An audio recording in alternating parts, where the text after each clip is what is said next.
So I want to give my early impressions on Dragon Quest XI because let me tell you something.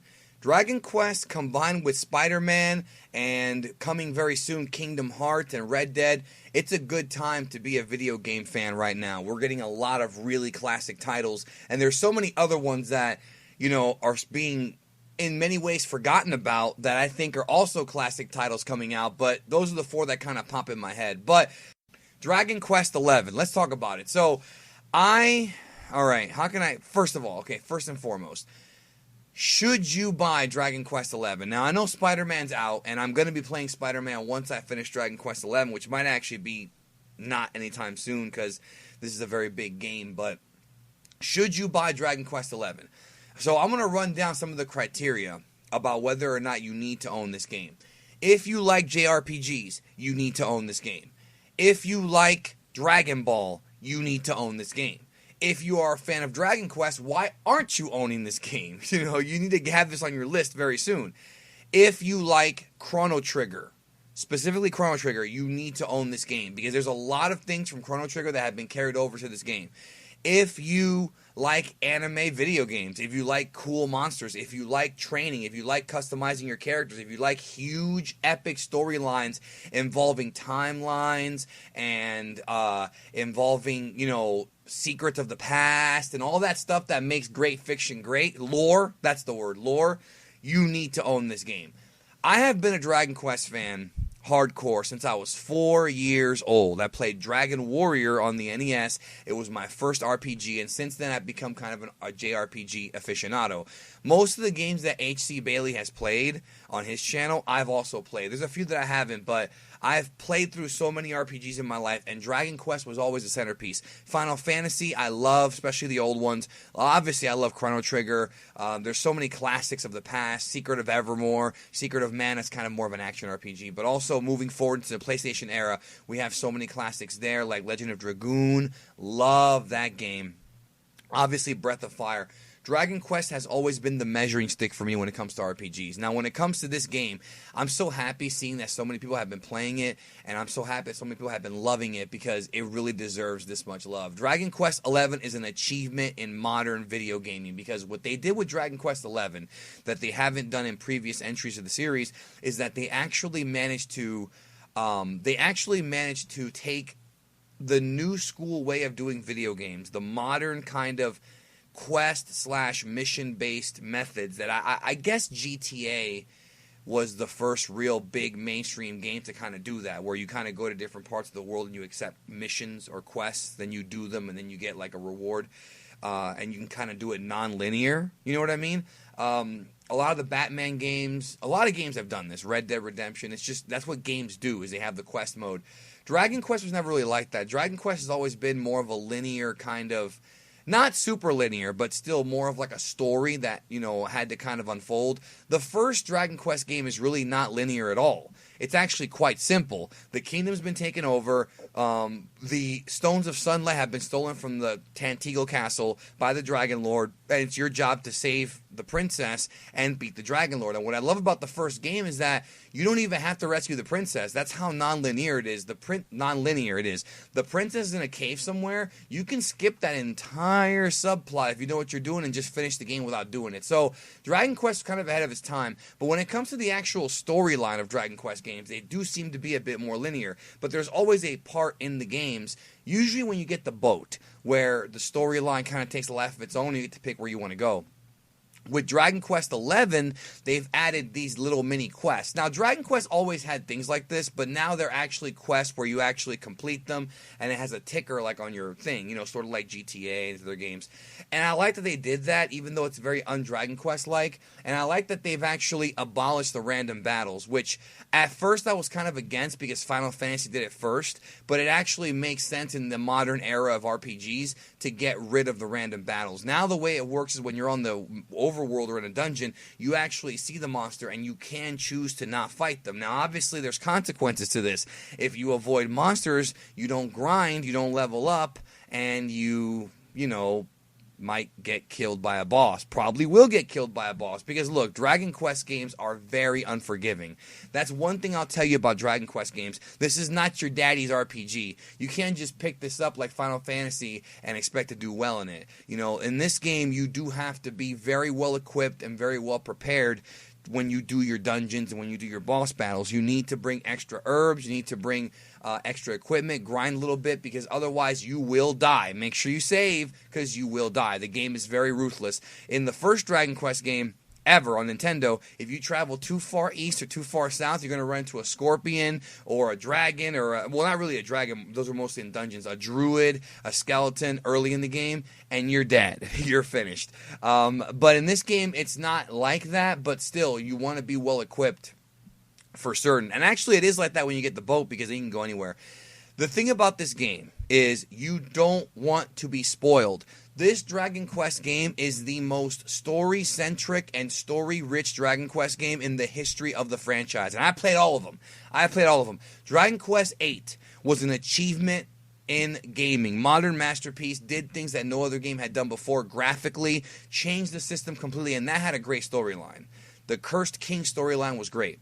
Dragon Quest IX had a good storyline. Dragon Quest VII had the awesome time travel thing, which, by the way, this game also has, but not quite the same. Dragon Quest VI had the whole dream world thing, and Dragon Quest V probably had the best storyline of almost any video game ever. And I'm not kidding when I say that. And those of you out there who have played Dragon Quest V, you know that the storyline of that game is like at least top 10 in video game history. It has to be. You know, it's just too good. With this game, it's right up there, and you don't want to be spoiled. Also, word of advice, the post-game, when you beat this game, you haven't beat this game.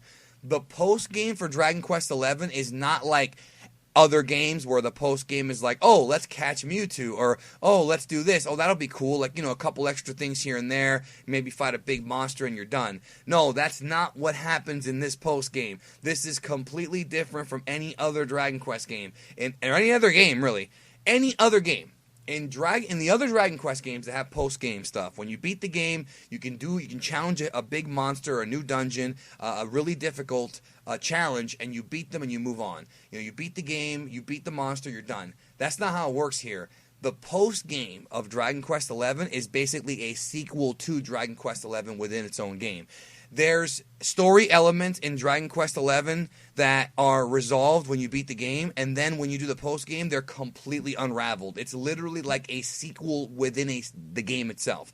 And then you find out a bunch of new information you didn't know before about what's really going on, and you're like, whoa, wait a minute, and you literally have like a new game on your hands. You have to do new stuff, and I don't mean one, I mean a few new things, and then go face off against, well, I'm not going to spoil it, but let's just say Dragon Ball fans are going to get a kick out of that. But with this game, I'm telling you, it's so huge. It's such a rich and massive game, and everybody's been commenting on how beautiful the game looks. And Dragon Quest VIII looked beautiful. That thing stretched the PS2 out to its absolute limits. This game supersedes that even more. Everything is gigantic and rich. Everything looks great. The character models are not my favorites. Personally, I think my favorite character designs are probably from Dragon Quest 3, 4, and 5, which are actually my three favorite Dragon Quest games. I love 8 as well, and I love 7, the way the characters look. Even though I'm not a huge fan of 7, I still like it. I think this game has great-looking characters, but I still think that 8, I think, probably had better ones, I would say. But it's still, the character designs is one thing. The way they look or the way they act is a different story because they were very likable characters. Toriyama, of course, the reason why I mentioned Dragon Ball, Akira Toriyama has once again returned to do Dragon Quest XI. He has done all the Dragon Quest games. Every character, every monster has been from the pen of Toriyama, and there are several new monsters in this game that he's never drawn before, and they all look pretty damn cool. Like, especially if you're a fan of Pokemon and those kind of RPGs where you have all these different monsters, you know, this game also has that. And also, if you are a fan of Pokemon, you might want to try out Dragon Quest Monsters on 3DS because I think you'll get a kick out of it. It's like Pokemon, but different. There's no trading or anything like that. You catch monsters like you did before, and you train them up, but there's no trading.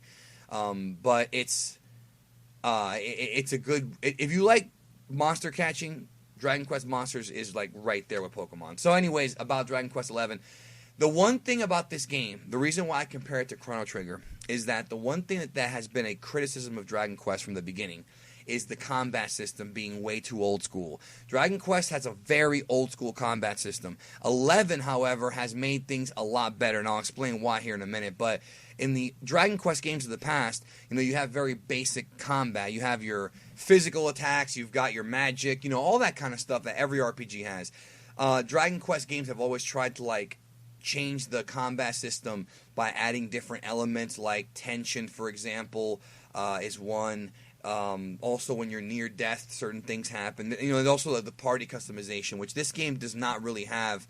Like, you can't create custom characters like you could in Dragon Quest 9 or in Dragon Quest 3. You can't really do that in this game. Every character's sort of set, but you can customize the abilities and the weaponry that each character uses, sort of like what they did with Dragon Quest 8. It's very similar to that, but what makes the combat system more fun in this game, well, number one, is there's no random battle. So you're not going to be in a situation where you're in a dungeon and you're trying to leave the dungeon and you get caught by a monster and get killed when you're 2 steps out of the friggin' dungeon.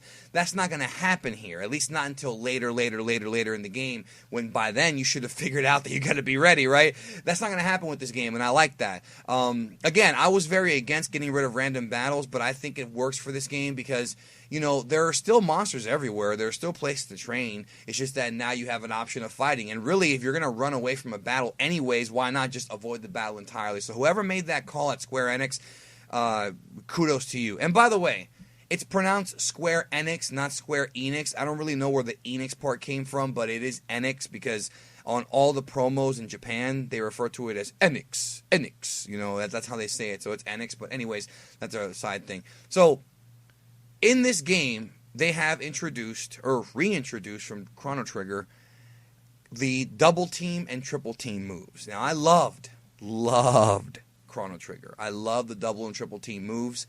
They have that in this game now with the different party members. And you have 6 different members of your party. Actually, I think it's like 7 total. I think there's 7 main characters overall in this game. And as you play the game, you unlock different combination techniques on the different combination of characters. So if you've got your main hero, you've got the I'm not gonna spoil the names or anything, but you've got the thief. Then you've got 2 magicians. You can do different combo moves than you can if you have the dancer and the mage. And so you have all these different combination of tactics and strategies, and you can swap your party members in and out of combat in the middle of the fight, which is something you could do in Dragon Quest 4 if you had the wagon. Same thing with Dragon Quest 5. In this game, they're always with you, and I really, really like that. I love that. I love the fact that they're there, and you can, if one of your characters dies, just swap them out for another one. You know what I mean? You can do that. And you can also strategize around the battles, what to do, what combinations to use. It really is great. I mean, this is my favorite combat system of any Dragon Quest game. I'm serious.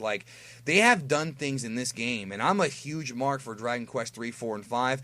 To me, 3 and 5, and in 4 as well, are the benchmark of Dragon Quest games as far as how good they are. And I love 8 too, but 3, 4, and 5 really laid the groundwork for a lot of the things that the other games have. This one went above and beyond. It really took Dragon Quest into the modern era, but also kept it old school, and I really like that.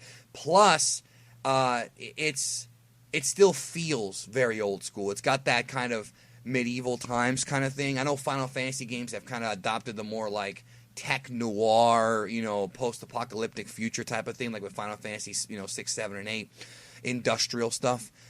This game is really medieval, very medieval, but in a good way. There's still technology. It's just medieval tech, but it's also got the Dragon Quest lore, the classic Dragon Quest lore. Incredible game. Toriyama did great with the designs. Yuji Horii storyline is absolutely amazing. It's probably, again, the richest, most deepest storyline of any Dragon Quest game ever.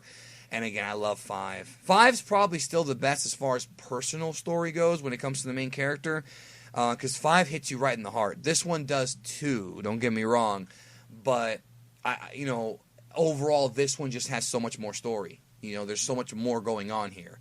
and it's absolutely crazy. Many of you are probably wondering, do I have to play the previous Dragon Quest games to play this one?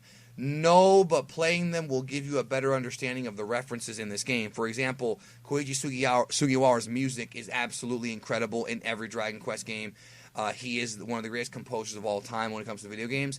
And in this game, he's back at it with good stuff, but what they did with this game was they have tons and tons of homages, especially to the original trilogy, the original 3 Dragon Quest games, that if you're not familiar with them, you might not pick up on them and thus not appreciate them as much. If you are a fan of Dragon Quest 1, 2, 3, and even 4, 5, 6, 7, and 8, because there's tons of references to those too, don't get me wrong, but there is a much stronger connection, hint, hint, with the original trilogy than any of the other Dragon Quest games. This one has a direct, strong connection to it, and the music is extremely freaking...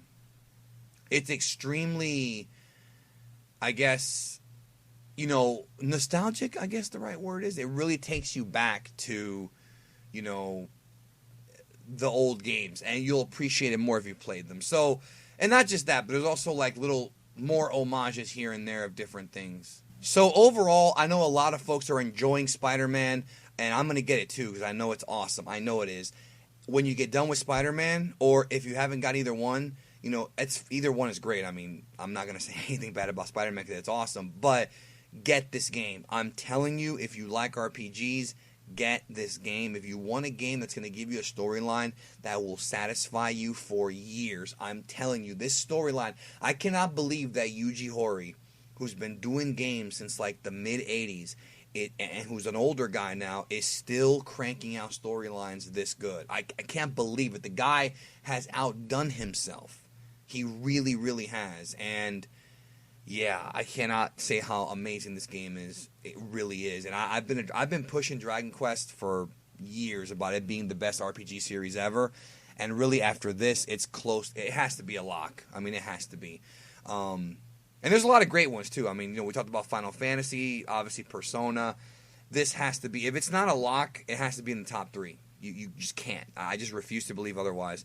And there's good ones, too. I mean, again, some people prefer, the Elder Scrolls type stuff. This has a lot of elements of that, too. Don't get me wrong. There are similarities here. Lots of similarities, but it's not quite the same game as far as action goes, but there are some elements in there. Very similar. There are similarities, but if you like that game, you'll like this one too. I mean, I can tell you that much. So, check it out. Hope y'all enjoy it. I think you will. I really doubt anyone's going to hate this game. It's just too good. Anyways, I'll talk to y'all soon. And if you've played Dragon Quest, let me know your thoughts down below. What do you think of it so far? Because I'm sure some of you guys are still playing through it. I am for certain. And having a blast. So, I'll talk to y'all soon.